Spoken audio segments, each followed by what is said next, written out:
December 14th, 2011. Andover, Massachusetts. 69-year-old John Magee and his 67-year-old wife Geraldine Magee are found shot to death inside their mansion in what appears to be a professional hit. There are no signs of robbery or forced entry, though the couple's SUV is stolen and set on fire in the north end of Boston, 20 miles away. Even though the Magees are wealthy and John owned a successful construction business, investigators are unable to find anything in his business dealings or the couple's backgrounds to shed any light on potential motives for the murders, so the crime remains unsolved. After that, the trail went cold.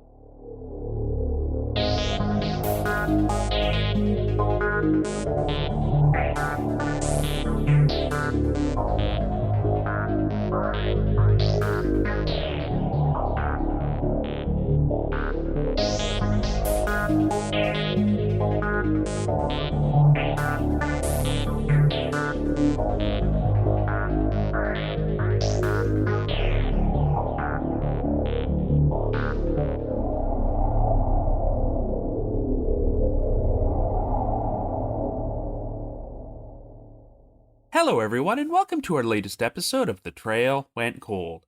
I'm your host Robin Werder, and this week we're going to be covering the double homicide of an elderly couple, the 2011 murders of John and Geraldine Magee.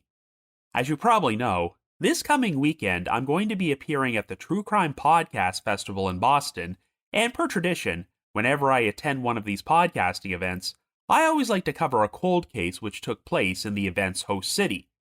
Well, today's crime, which is sometimes referred to as the Mansion Murders, occurred in the town of Andover, Massachusetts, which is located 20 miles north of Boston, though the victim's burnt-out vehicle would be discovered in the city's North End neighborhood. John and Geraldine Magee, who went by the names Jack and Jeri, were both in their late 60s and had been married for nearly 40 years, and they had 2 adult children and 2 grandchildren. On the surface, the Magees seemed to be living the ideal life. As Jack ran a very successful construction company, the couple lived in a mansion in an affluent neighborhood, and no one had a bad word to say about them, as they were described as being 2 of the nicest people you'd ever want to meet. Yet for reasons unknown, someone entered the couple's home and fatally shot them before stealing their SUV and driving it to North Boston in order to set it on fire. The vehicle was abandoned in a neighborhood which was once known for being rampant with mob activity, leading to speculation that the Magees' murders could have been a professional hit connected to organized crime. However, as far as I can tell, investigators have never found any evidence to support this theory, but the issue is that I'm not sure if they have found anything in the couple's background at all to support any theory. This is a case in which law enforcement has been fairly tight-lipped about releasing information to the public, but is this because they have their own idea about what happened and don't want to jeopardize the investigation? Or do they just have no clue about what happened and are no closer to solving this crime than they were nearly 14 years ago? No matter how you look at it, this definitely seems to be a very puzzling case, so with the information we have, I'm going to do my best to try and figure things out on today's episode. However, before we get started, just a quick reminder that The Trail Went Cold is a weekly podcast, which is currently available for download on several platforms, including Apple Podcasts, Spotify, Amazon Music, YouTube Music, Podcast Addict, and more. So if you like this podcast, be sure to subscribe to it, and please leave us a rating or a review on any of those sites to help spread the word and garner us more exposure. The Trail Went Cold is on Patreon, so if you would like to learn how to support the show, please visit our page at patreon.com/thetrailwentcold. For as little as $1 a month, you can garner access to exclusive rewards, including stickers and thank you cards, early access to episodes, and bonus content, as our Patreon page has over 80 exclusive bonus episodes in our archives which are not available on a regular feed. So with all that out of the way, let us now explore the murders of John and Geraldine Magee.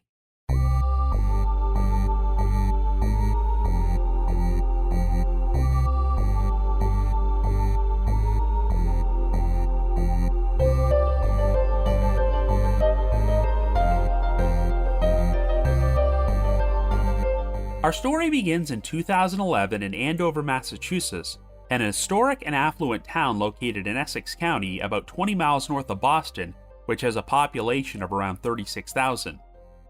Our two victims are 69-year-old John Everett Magee Jr., who goes by the name Jack, and his 67-year-old wife Geraldine Magee, who goes by Jeri. They were both born in Cambridge and were living in Arlington when they became high school sweethearts, and at this particular point, the Magees are just 2 months shy of their 40th wedding anniversary. After earning a Bachelor of Science in Business from Boston University and a Juris Doctor from the New England School of Law, Jack started off working as a lawyer, but according to an acquaintance, he decided to leave the profession after a divorce client refused to pay him. In 1974, Jack officially changed careers when he decided to take over the Magee Construction Company, which was founded in Arlington by his father, John Everett Magee Sr., 23 years earlier. After becoming president and owner, Jack decided to shift the company's focus towards building larger houses in wealthier neighborhoods and developing large parcels of land in Massachusetts and New Hampshire. He wound up becoming very successful in his field, so much so that in 1986, Jack was able to construct a 5,500 square foot million-dollar mansion for himself and his wife in Andover. It was located on 2 acres of property on Orchard Crossing in an upscale subdivision of Andover, and the Magee Company would help build and develop many of the other affluent homes in the area. As for Jeri, she was a licensed real estate broker who had worked as an elementary school teacher, and while she decided to become a homemaker after her children were born, she remains heavily involved in community activities and volunteering with various organizations. The Magees also have 2 adult children, a daughter, Holly Senecoff, who is married and has 2 young children of her own, and a son, John Everett Magee III. To avoid any confusion, I'm now going to refer to the father as Jack and the son as John, but John currently works for his father and is planning to take over the Magee Construction Company when Jack retires. Jack and Jeri also own a condo in Jupiter, Florida, where they sometimes spend their winters, and the couple often like to travel around the world with their loved ones. In fact, they have recently returned from a cruise which took them from Turkey to the Greek Isles, so the couple seems to be living the ideal life. On Tuesday, December the 13th, Jack and John visited a construction site on Sailor Tom's Way in the nearby town of Reading, where their company was planning to build some homes. Jack spoke to his son about picking up some building materials in Boston and bringing them to the site the next day, and one of their employees helped clean out Jack's truck for this. At some point, Jack and John both left the site and traveled separately to the Magees' residence in Andover. Shortly before 4:40 p.m., Jeri had a phone conversation with her daughter Holly, as it was standard practice for Jeri to watch Holly's 2 children on Wednesdays, and Holly was planning to bring them over there the following morning so she could go Christmas shopping. Holly would later recall hearing her father's voice in the background during this conversation, which indicated he had arrived home by this point, but after the call ended, this would turn out to be the last time Holly ever spoke to her parents. Since Jack had a home office set up for his business in the basement, John would claim that he stopped by there in order to get information about the supplies he was planning to pick up in Boston the following morning. He then left the residence at around 4:30 and headed back to his apartment in Somerville, which he shared with his girlfriend. Well, shortly after 9 a.m. on the morning of December the 14th, Holly traveled to her parents' residence with her 2 children, but was surprised to discover that the front door was locked, since Jeri would usually leave it unlocked if she was expecting family to arrive. When Holly unlocked the door and walked inside, she could hear that the TV was on, and the family's little dog Treasure was still running around acting irritable. Well, it wasn't long before Holly's daughter walked into the living room and came across Jack and Jeri, who were both lying on the floor in a pool of blood with bullet holes in their bodies. When Holly found out what was happening, she immediately took her children out of the house and used her cell phone to call 911. The Andover Police Department soon arrived at the scene and discovered that Jack had been shot a total of 3 times in the head, neck, and chest, while Jeri was shot once in the head. Investigators would later express their belief that the couple were both shot at close range with what appeared to be an older .45 caliber weapon. No shell casings were found at the scene, as they may have been removed by the shooter, and it turned out that the bullets which traveled through the couple's bodies had gone through the floor into the basement. There was no evidence of any forced entry, a violent struggle, or ransacking at the residence, and nothing appeared to have been stolen, which seemed to rule out robbery as the motive. Since Jack and Jeri were dressed in their regular day clothes, it seemed apparent that they were killed before they had the chance to get ready for bed the previous evening, and since the TV was still on, they had likely been in the midst of watching something when the crime happened. One neighbor would later say that they recalled hearing the sound of barking from the Magee residence that night, even though Treasure never usually barked, and Treasure's leash was also found lying on a kitchen island, even though Holly said it was uncharacteristic for her parents to leave it out that way. While the front door had been locked when Holly arrived, the residence's garage door was left open, and the garage light was on, and the only thing which appeared to be missing was the Magee's black 2008 Lexus SUV. Well, it wasn't long before the Andover PD learned that the abandoned and burned out SUV had actually been found parked in front of 126 Prince Street in Boston's North End neighborhood at around 10:30 p.m. the previous evening. Someone had driven the SUV to that location and set it on fire, but when the fire department arrived at the scene to put it out, they discovered that the perpetrator had started the blaze by setting fire to a crumpled up piece of paper inside the vehicle, and no accelerants were used. The SUV contained no other damage or signs of theft, but an eyewitness reported having seen a white male of average height and build, who appeared to be in his 20s or 30s, in the passenger side of the vehicle. While the description was very generic, the man was reportedly wearing jeans and a ski knit cap, and after he exited the SUV and walked away, he appeared to be heading in the direction of the Charlestown neighborhood. The SUV was abandoned approximately 20 miles away from the Magee residence, and according to their family, Jack and Jeri had no connection to the North End, and only ever made the occasional trip to the neighborhood to eat at the numerous Italian restaurants located there. After calculating the amount of time it would have taken for the perpetrator to drive the SUV from the Magee residence to that location, investigators determined that Jack and Jeri's murders likely took place no later than 9:30 p.m. on December the 13th. Even though the Magee's mansion had a security system, no alarms had gone off when the crime took place, and no fingerprints, DNA, or any useful physical evidence could be recovered from the residence or the burned-out SUV. The community was left absolutely stunned by the murders, as this was the first homicide that Andover had experienced in several years, but their police chief, Brian Patullo, told the media, quote, "The incident appears to be an isolated act. The circumstances led us to believe that there is no further threat to the Andover community." End quote. While it seemed apparent that the Magees had been deliberately targeted, no one could figure out why. A close friend of Jack's named Paul Mercandetti, who had been the best man at his wedding, told the Boston Globe, quote, "They are the nicest people you are ever going to see. It doesn't make any sense to me. It's just insane. I have searched my soul, but I can't think of a single person who could have held a grudge against them, and if there was anything going on, he would have told me." End quote. Investigators started looking at Jack's business dealings and his work with the Magee Construction Company, but found no evidence of any illegal activity, financial issues, or serious disputes which could have provided a potential motive for homicide. Since the murders resembled a professional hit, and the SUV was abandoned in a neighborhood with an extensive history of mafia activity, there was speculation that the Magee's deaths were somehow connected to organized crime. We'll talk about this angle in more detail later on in this episode, but investigators found no evidence to support the theory. Jack also had a reputation for being an honest and ethical businessman who paid his subcontractors on time and treated his employees, customers, and colleagues very well, so he did not appear to have any known enemies. The authorities even performed an investigation into Jupiter, Florida, where the Magees owned their winter condo, but that also failed to turn up any notable leads. Perhaps the biggest known controversy that the Magee Construction Company had ever been involved with was a land dispute which began during the fall of 2003. It revolved around a 38-acre parcel of land in the Tri-Town Development District, an area surrounding Interstate 93 in the town of Tewksbury, as the Mills Corporation was planning to build a 750,000 square foot shopping center there. However, even though it was believed that the property was owned by Perkins Development Trust and the Mills Corporation was hoping to purchase it from them, records actually showed that 17 acres of this land was owned by the Nova Corporation, a defunct business which had previously been run by Jack's father before it was folded into the family's construction company.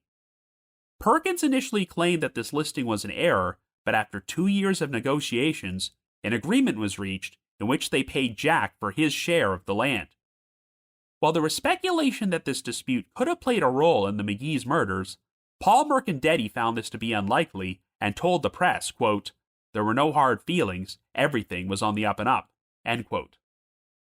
Over the next several years, an extensive investigation was performed by law enforcement in which they claimed that they reviewed countless hours of surveillance footage and followed leads from 4 different states and at least 20 different communities in the greater Boston area.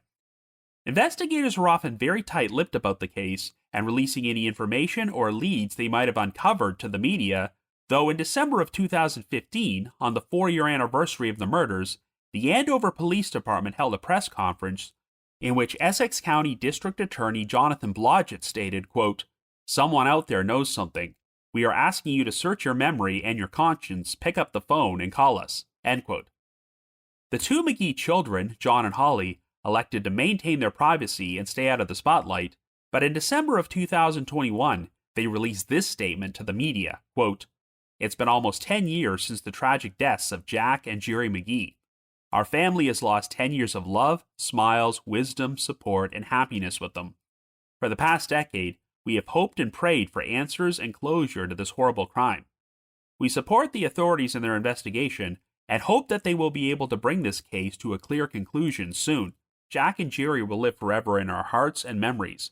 But the people who committed this act are still at large, and they need to be brought to justice. We ask that anyone who has knowledge of what happened to Jack and Jeri immediately come forward to the Andover Police Department. Please help us solve this crime," end quote.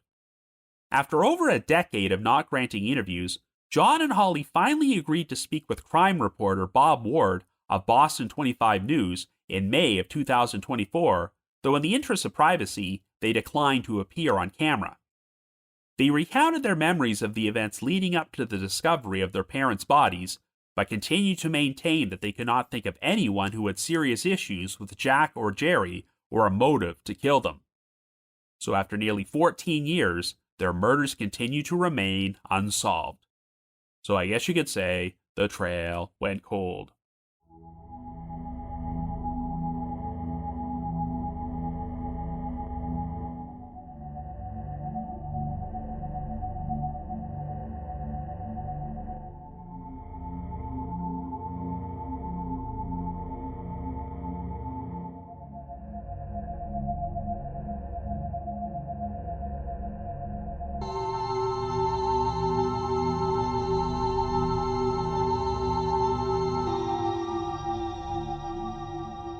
So even though I'm going to do my best to perform an analysis of this case, I do have to acknowledge that there isn't all that much information out there, which is a bit surprising considering that John and Geraldine Magee were pretty affluent victims. When the crime first happened in December of 2011, it initially got quite a bit of media coverage, but then seemed to completely vanish from the spotlight until the authorities held a press conference on the 4-year anniversary to send out a new public appeal for information. The case has returned to the spotlight at sporadic intervals over the past decade, and some of the pieces of information I've shared in this episode were not made public until last year.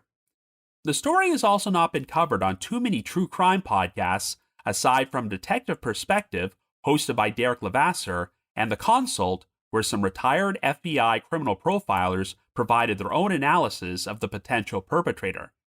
I'm always perturbed by cases in which affluent elderly couples who live in seemingly safe areas are murdered inside their home, and we've seen other high-profile examples of this throughout the past decade.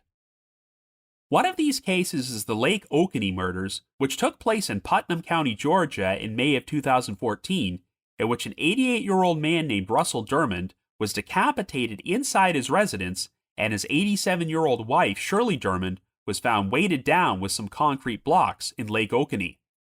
And one of Canada's biggest crimes of the past several years are the murders of 75-year-old Barry Sherman, a billionaire pharmaceutical CEO, and his 70-year-old wife, Honey Sherman, who were both found strangled to death inside their mansion in Toronto in December of 2017. Both these cases are still unsolved, but even though the murders of the Magees have a number of similarities, they have not received nearly as much coverage or analysis. I previously mentioned that the authorities have been pretty tight-lipped about sharing information about this case with the public, But is this because they have their own ideas about what happened and are being cautious not to jeopardize the investigation? Or are they just completely stumped? In the Dermond and Sherman cases, the victims' children have been looked at as potential suspects, but no one has ever been named as a suspect or person of interest. In this particular case, the Magees' children, John and Holly, have gone out of their way to maintain their privacy and stay out of the spotlight, and did not grant any interviews to the media until last year. During online discussions about this case, it appears that some amateur sleuths find John and Holly's lack of media involvement to be suspicious, but different people deal with grief in different ways, and given that their parents' killer or killers are still out there, I can certainly understand them having concerns about their personal safety and not wanting to show their faces. This is especially understandable when you consider that Holly's two young children had to go through the traumatic ordeal of discovering their grandparents' bodies, so if I was in her shoes, I'd be cautious about putting myself out there as well. It must be reiterated that at no point have law enforcement ever named John or Holly as suspects or persons of interest, but I also have to acknowledge that they have never publicly announced that they've been ruled out as suspects either.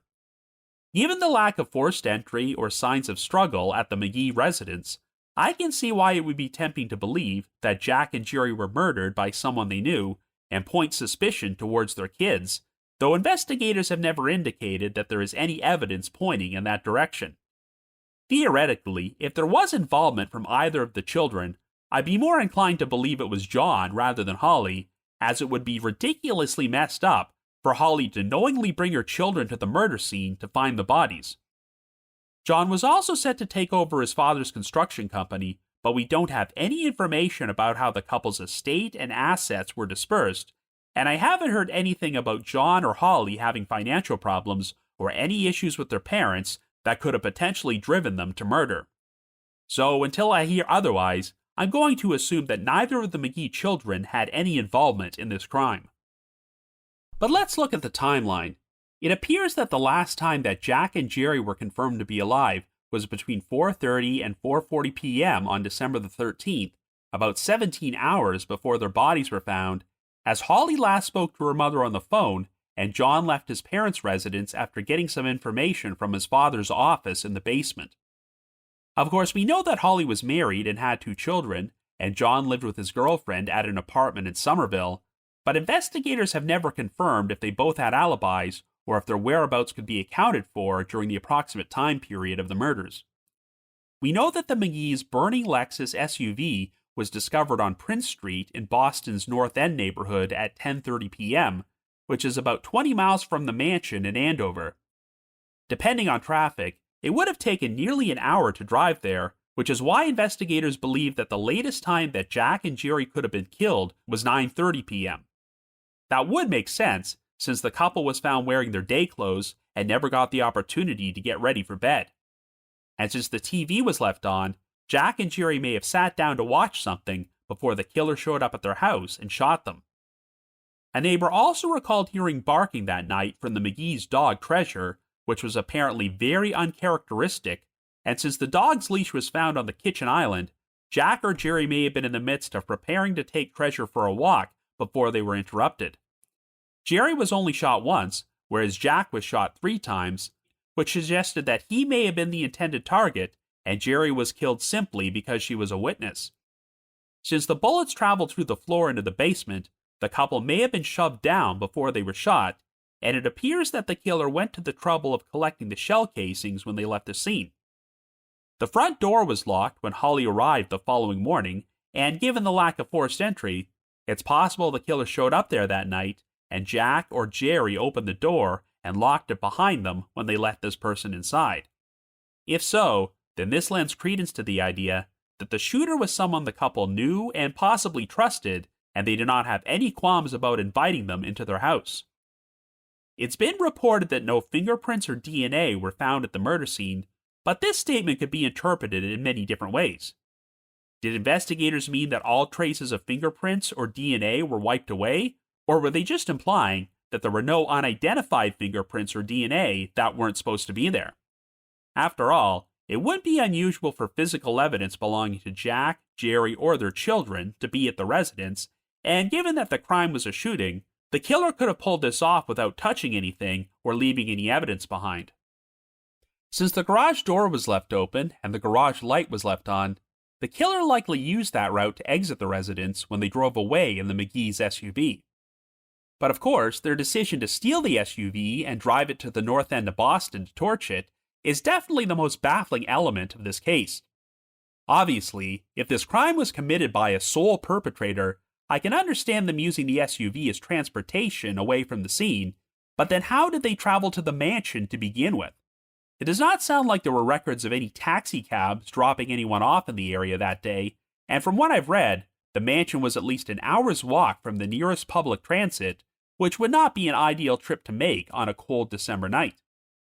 So this could point to the involvement of multiple perpetrators, as after they drove to the Magee residence, one of the killers could have followed the other while they drove the SUV to the north end, and then picked them up after they abandoned it.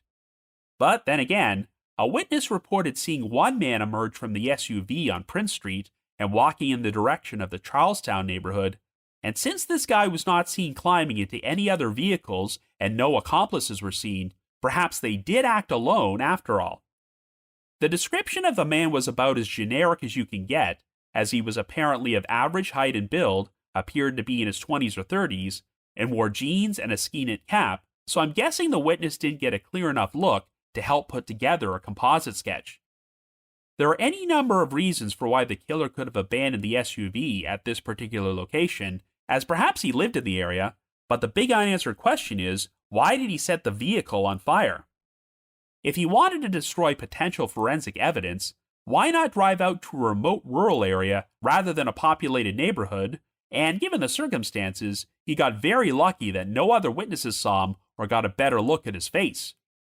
He also made a rather half-assed attempt to burn the SUV since he did not use an accelerant and only attempted to start the blaze by setting fire to a crumpled-up piece of paper, so while the murders themselves looked fairly professional, this so-called attempted arson to destroy evidence did not. Well, the most prominent theory which has been pushed forward is that the decision to drive the SUV to this particular location and set it on fire was an attempt to make it look like the murders were somehow connected to organized crime. I'm sure most of you know that the Boston area used to have a very large mafia presence, with the most powerful figure being James Whitey Bulger, the former boss of the Winter Hill Gang, which, ironically enough, was based out of the Winter Hill neighborhood in Somerville, where John Magee III happened to live. Of course, after Bulger was indicted in 1994, he went on the run and remained one of the United States' most notorious wanted fugitives for over 16 years, before he was finally captured in California in June of 2011, just under 6 months before these murders took place. Prior to his indictment, Bulger was allowed to remain free to keep conducting his criminal activities for several years because he acted as an informant for the FBI and provided him with intelligence about his rivals, including the Patriarca crime family, who operated out of the North End. Well, in February of 1983, the Patriarca family's underboss, Jeri and 2 of his brothers were arrested by the FBI at an establishment called Francesco's Restaurant, which they often used as their headquarters, and while he was being escorted away in handcuffs, Angiulo openly stated, quote, "I'll be back before my pork chops get cold," end quote. Angiulo wound up being convicted on a number of different charges and served 21 years in prison before he was paroled and he passed away in August of 2009. Well, I only mention this because even though Francesco's Restaurant is no longer around, it happened to be located at 98 Prince Street, only 1 block away from the spot where the Magees SUV was torched. But while the Patriarca crime family is technically still around today, it has been described as being a shell of itself, and I don't see what motive they would have had to order a professional hit on Jack and Jeri Magee. But given what a prominent presence they used to have on Prince Street in the North End, I can't help but wonder if the Magee's killer made a calculated decision to set fire to the SUV in that neighborhood in order to mislead the investigation and give off the false impression that the murders were connected to organized crime. If by some small chance the Magees were actually killed by the mafia, then I have to think that they simply would have shot them to death inside their home and not gone to the trouble of stealing their SUV, driving it 20 miles away, and then making a public spectacle of the situation by torching it in a public place. Thus far, it does not appear that law enforcement has turned up any evidence that the Magees had any link to organized crime, so I am inclined to think that this whole decision to set fire to the SUV was nothing more than a red herring and an intentional act of misdirection. But of course, this doesn't shed any further light on who actually did have a motive to commit this crime. Well, even though Jack and Jeri were described as being the nicest people ever, and nobody had a bad word to say about them, that doesn't necessarily mean they couldn't have angered someone at some point, possibly without realizing it. Jack had been running the Magee construction company for 4 decades at the time of his death, and while he was described as being an honest and ethical person who treated everyone well, it's difficult to function in the business world for that long without making enemies at some point. It sounds like the closest thing to a public controversy that Jack experienced was his dispute with the Mills Corporation over 17 acres of land in Tewksbury, which took place during the fall of 2003. In fact, if you go through the newspaper archives, you'll see that the dispute got a little bit of media coverage in the Boston Globe, and Jack's name even got mentioned in a few articles. So the full backstory behind this whole situation is that many decades earlier, the land was co-owned by the Perkins Development Trust and the Nova Corporation, which was run by Jack's father before it was folded into the Magee Construction Company. The story goes that back in the 1950s, Perkins and Nova Corp both fell behind in paying their taxes on the property, and by 1985, they owed between $30,000 and $50,000. The town decided to foreclose on the property, and Jack said that his family allowed it since the property was landlocked and they had no use for it, but in 2001, Perkins Development Trust decided to reacquire the land for $62,000. The problem is that when the Mills Corporation wanted to purchase the property 2 years later to build a shopping center, records showed that 17 acres was still technically owned by the Magee family, even though Perkins insisted this was an error. Regardless, Jack still felt that his family was entitled to compensation, which is why there were 2 years of negotiations before the matter was settled. It sounds like the whole situation was resolved pretty amicably, so on the surface, it does not appear to be a very compelling motive for murder. However, it's worth noting that the Mills Corporation soon went bankrupt, and in 2007, they were acquired by an investment group composed of Simon Property Group and Farallon Capital Management. They ultimately decided not to construct the shopping center in Tewksbury, which apparently angered a number of the local residents, and I suppose you can make the argument that if Jack hadn't brought upon this land dispute, the Mills Corporation may have been able to start construction on the shopping center a few years earlier before they went bankrupt. But would someone really have been angry enough about this whole situation to kill Jack and his wife? After all, their murders took place 6 years after the dispute was settled. So much like the organized crime angle, I really do not believe this has any relevance to the case. But unfortunately, without more available information, I have zero idea what the motive for this crime actually was, and there's no way I can formulate a theory about what happened. So either the authorities have turned up something in the Magees' background which sheds some light on their murders, and they are remaining tight-lipped about it, or Jack or Jeri or both of them did something to make a serious enemy out of someone, but they did not even realize it until things escalated into violence. One of the most cryptic statements in this case came shortly after the murders, when then Andover Police Chief Brian Patullo told the media, quote, "The incident appears to be an isolated act. The circumstances lead us to believe that there is no further threat to the Andover community," end quote. But what made them so certain that this was an isolated act? Did the police receive additional information which shed some light on why the Magees were specifically targeted? Well, I personally interpreted this statement as Chief Patullo wanting to assure the rest of Andover's residents that since the perpetrator only wanted to harm Jack and Jeri, they weren't going to return and harm anyone else.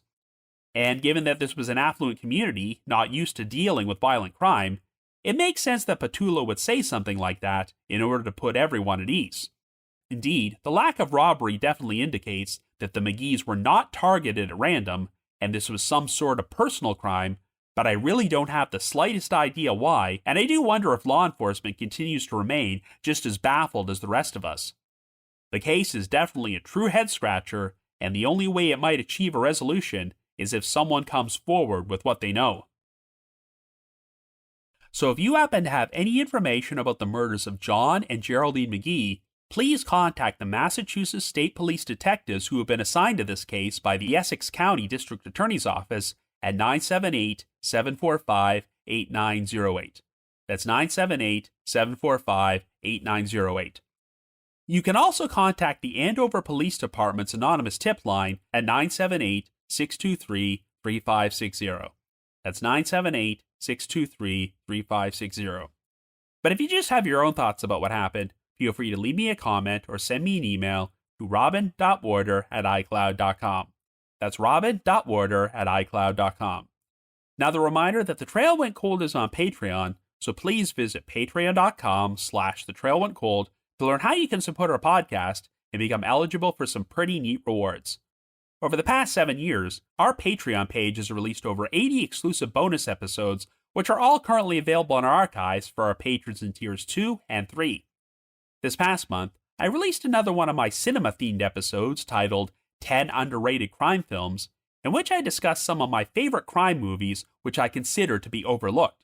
I've also dropped an exclusive bonus episode from my spin-off podcast, The Path Went Chilly, in which myself and one of my co-hosts, Jules, discussed the story of the Hatbox Baby, an abandoned infant who was supposedly found in the Arizona desert on Christmas Eve in 1931.